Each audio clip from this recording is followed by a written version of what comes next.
everyone, it's Nyx, and I am here today in our second episode of Your Local Queers to talk today to you all about queer coding. What is it? Why is it? Examples of it, and how maybe we can work on solving the problem of queer coding. Before I start, I gotta let you know, spoilers for The Incredibles 2 and a couple other mentions of TV series that may or may not be spoilery. So, now that we've got that out of the way, I finally got around to watching The Incredibles 2 the other day, and it was so great. Like, my entire childhood was waiting for this moment.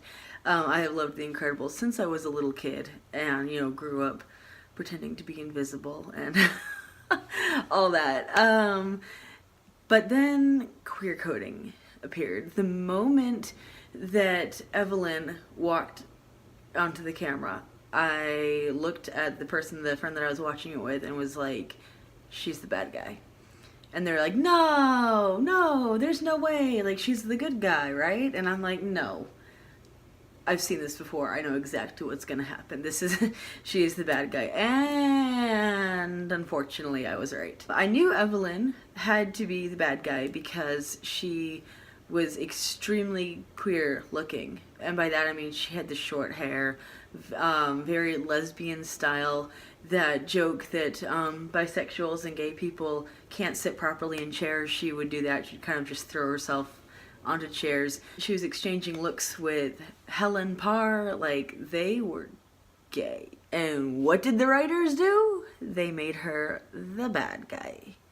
So fortunately, she didn't die, which is nice, because normally when there's a gay villain, they have to die. Or even just a gay character, or queer character in general, they have to die. That's just the stupid rule. It's not really a rule, but I won't go there right now. It was just so disappointing because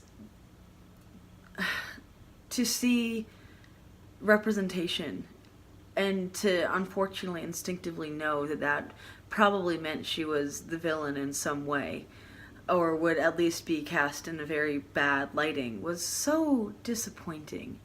I'm tired of that. We all are, let's be real. But that is what's called queer coding. So queer coding is what happens in the media when a villain is portrayed as very flamboyant, has, you know, lots of the gay and queer stereotypes.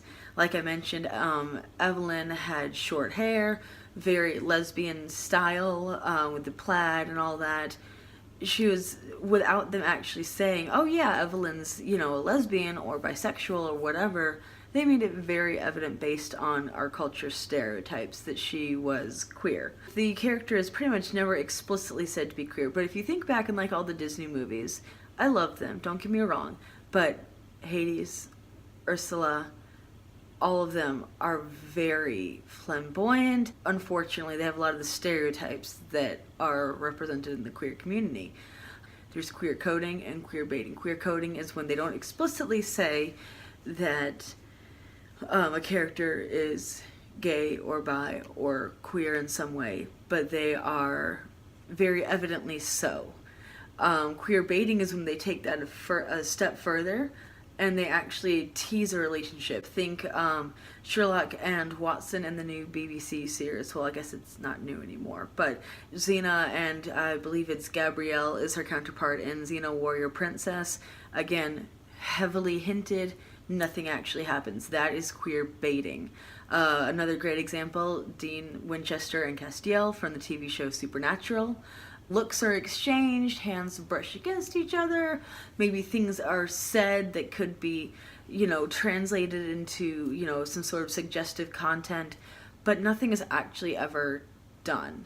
It leaves queer viewers unsatisfied with our representation. Like, I'm tired of being the bad guy or the, you know, just the tease that, you know, gay character that they, again, never say is gay, but it's heavily hinted, and they're always the one left, you know, at the end walking away by themselves.